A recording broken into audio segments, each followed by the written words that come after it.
Bonjour, bonsoir la famille et soyez la bienvenue dans la chaîne de Voice TV officielle. Merci d'avoir été sonandé bozo katan na bino ya kota la belema na biso. Ticket nzambe na lola amona bino pi apambola bino. Voilà la famille lelo toza na recette na biso oyo vraiment ezali simple peu facile ya ko réaliser. Pour la recette na biso ya lelo tozo sala oyo ezali loso basangisa na viande. Alors na vous présenter bino belema oyo to ko réaliser nango recette na biso ya lelo.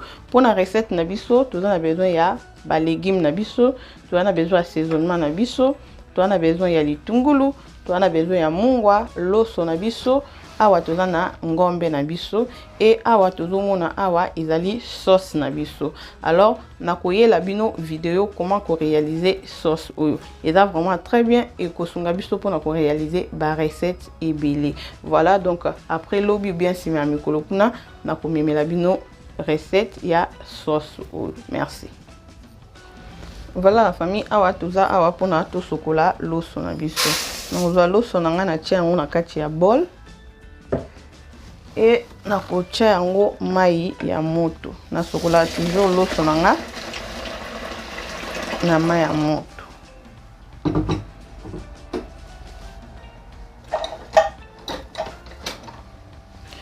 So ezaki na olamba loso ya pembe. So na olamba loso ya pembe na tikaka yango efanda nanu na mai ya moto boye ata 5 à 10 minutes avant na lamba yango.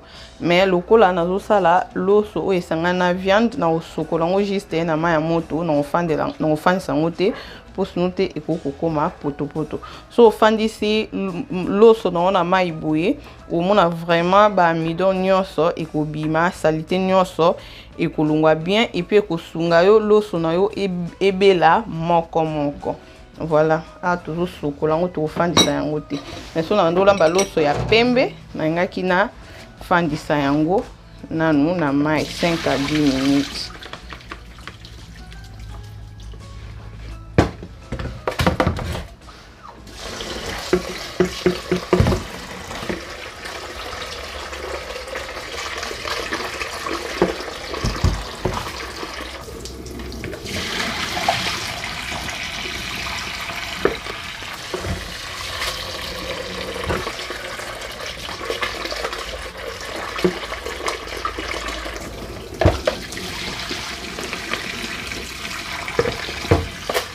Voilà, on découvre na aussi ce que sokola loso na biso to sokola yango très bien to tika ngo na koto na pembeni et kitaka na mai malembe wana tozo le kanita mosusu. Voilà la famille awa ngombe na biso yango yo to kozwa assaisonnement na biso. Tiens, na kati ya ngombe na biso et to balula yango.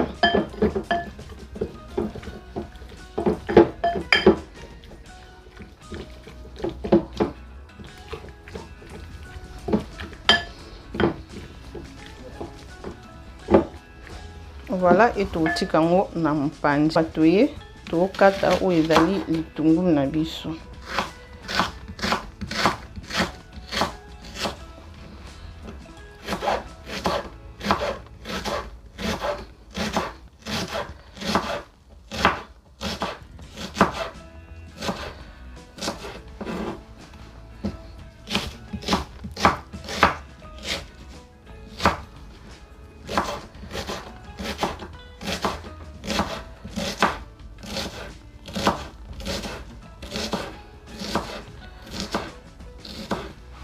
Si so kata matungulu na biso to tiki yango à côté tozo le casco étape na biso mosusu.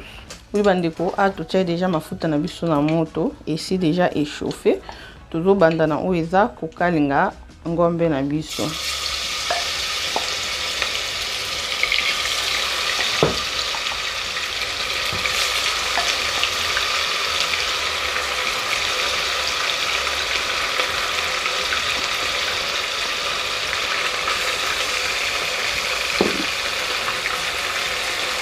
Toze la ngombe na biso ekalingama après nde toleka na étape mosusu. Toza na toujours ngombe na biso ezo continue toujours na kokalingama.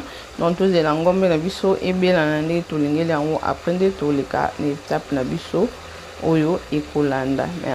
Oui bandeko viande na biso yango oyo ekalingami to donc to kalinga onka boye esuki boye to nite ekalingama vraiment mingi parce que ozonga nango sous na moto.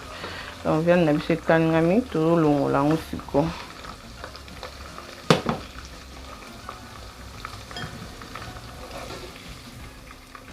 Mafuta na biso oyo yango wana ka tosalela, donc tosalela ka nzungu oyo, mais dépendre na yo so olingi okosalela noki kalungu mpona kokalinga viande na yo après osala, mais nga na osalaka après déranger te.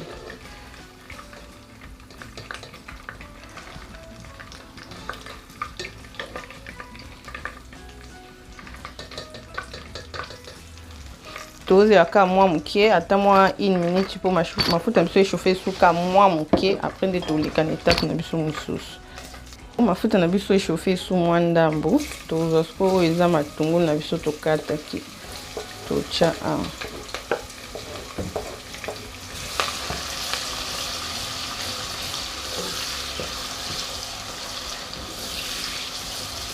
tochiki na mwa temps mukie ekalingama po bimisa vraiment ebimisa nchunga nango ya matungulu, donc totika ngo ata mwa 2 minutes ekalingama ebimisa saveur nango po tozonga. Oui, bande kona matungulu na biso ekalingami tozongi awa to na sauce na biso nde na ebisi bino tozwa sauce na biso to chesco a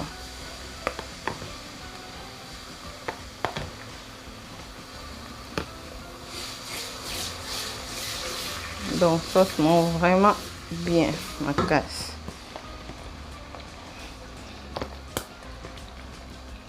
Natiki ndambu. Donc sauce oyo eza na mo besu te, eza a besoin te ki o ewumela so ndeni. Donc totika yango awa pendant 3 à 5 minutes après de tozonga pona koleka na étape mosusu. Donc 3 à 5 minutes après tozonga. Oui bandeko, après 3 minutes nde tobaki 3 à 5 minutes, après 3 minutes tozongi sauce na biso bomoni ndenge eza. Donc vraiment kitoko makasi oza décidé. Voilà sauce na biso premier boye to comme l'étape na biso auto ozo asko loso na biso to tia a.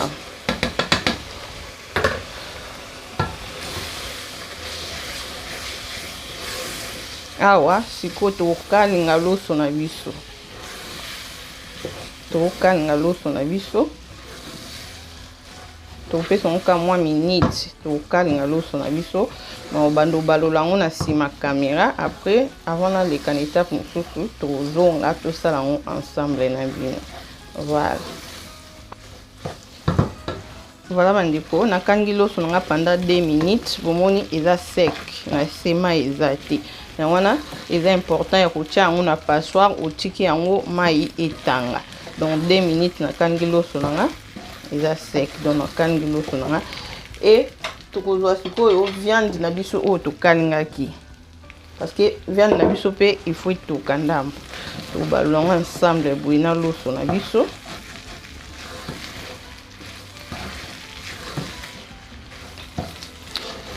Recette moko très kitoko. Voilà.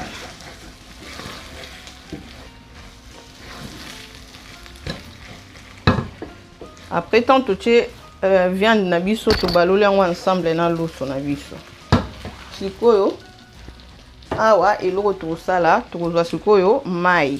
Kocha mai ebele te. Loso soko zwi mai ebele na mbala moko tie okope ko risquer loso na yo ekoma ebima mai baloso aboye ezala bien so ozolia yango eza moko so ebimi moko o boye okobanda obakisaka no mwa mai no mukie okobanda obakisaka mwa mai no mukie.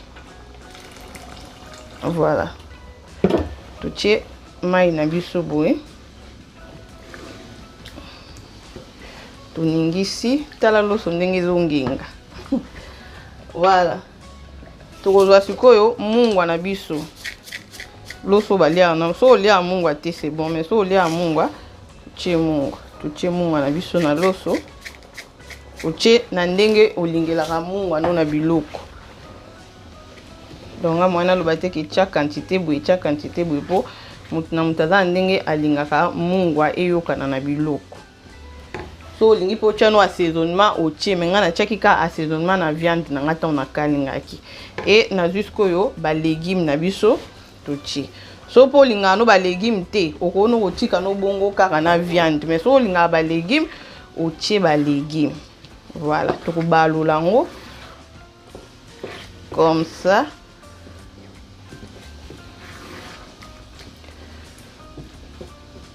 Alors sikoyo tokofinika ndenge eza boye faut di okitya mwa moto mais kokitya na moto makasi te. Il faut pe oyaka kotala ngo parce que loso oyo ezikaka nango pamba pamba. Voilà, to finiki mais il faut ko contrôler ka loso oyo po eza ba loso moko ezikaka pamba pamba. To kitisi mwa moto na biso etoka après tokoya lisusu ko kitisa moto. Voilà. Oui bandeko wana tozongi tomoni loso na biso ndenge ekomi eza na mwa mai moke me mingi te. Sikoyo na osala na kitisi moto na nga awa eza likambo ya ko gérer moto. Na kitisi moto na nga na zwi papier cuisson na nga na tie. So olingi papier cuisson te otie chassé ou soit otie papier aluminium ezo dépendre na eloko nini olingo tia. Na kitisi moto na nga eza likambo ko gérer moto. So omoni ke moto eza makasi o kitisi lisusu parce que loso oyo ibelaka plus na vapeur. Après okobando ya otali omeki so omoni eza mwa makasi eke mai no esili nyonso ozo bakisa kaka mai muke ko exagérer te sinon te o réussir te na loso ne kobima mai ou bien kobima mbuma makasi. Donc tokangi boye papier o totie eza pona epesa vapeur na kati ya loso na biso pona ebela moko en plus pe ebela bien. Kotia moto makasi te kotia pe na se makasi te. Donc gérer moto na yo totiki yango boye tokobanda toujours koya ko contrôler yango po loso na biso ebima bien. Oui bandeko tozongi loso na biso na papier cuisson na biso ebota toujours mai boye. So fini ko tie papier cuisson ebota toujours mai boye. Voilà, tota la solo son abiso ebeli. Voilà, son abiso yango.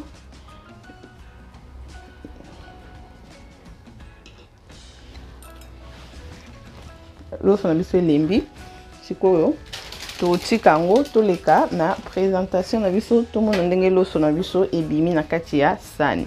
Merci beaucoup. Voilà bandeko wana tokomi na suka ya recette na biso tomona ki ndenge to réaliser recette na biso ezaki vraiment simple et facile pour na kosala yango nde na lobi pour na sauce wana na koya nango na oyela bino vidéo comment ko réaliser sauce wana. Donc tomoni ndenge to sala ki yango ezaki vraiment simple. Donc ezapi recette oyo bana balinga kolia mingi pour na bandeko batuna nga mama voice sala biso pe ba recette oyo ya bana. Donc recette oyo pe bana balinga kango na yebi ki bana mingi ya poto balinga ba légumes te. So moni ki bana na balinga ba légumes te okolongola no ba légumes osaleli bango kaka loso boye ndenge na tie wana na sauce wana otie soit ngombe soit otie crevette soit otie soso ezaka vraiment pe kitoko ezaka pona bana te même bana même mikolo ezaka bien batobeli ba sepelaka na yango. Voilà recette na biso yango yo nde tolobi ezali vraiment simple et facile pour na ko réaliser recette oyo. Pour na o réussir loso na yo ezali likambo ya ko contrôler moto na yo. Ko contrôler température ya moto na yo ya wana ndi ko permettre yo et puis na mai. Donc mai na moto ya wana ndi ko permettre que loso no ebela bien ebela moko. Voilà la famille so ezamba liboso na yo otombe na kati ya chaîne na biso. Merci na yo pour na temps na yo vraiment au lakisi pour na kota la vidéo na biso. Bobo santé ko s'abonner na kati ya chaîne na biso et surtout cloche ya notification eza important ya wana permettre ka biso toujours ka bilemanya so ya sika tango ezokota ko bosa na ko partager te ko bosa un peu commentaire na ote et ça ka biso vraiment toujours bien comme on a ba commentaire na bino et encourager ka biso to continuer toujours na kokuba ko sala musala ya malamu. Alors pour na lelo bandeko to sukiawa to kuta na mbala ya sima. Bye bye.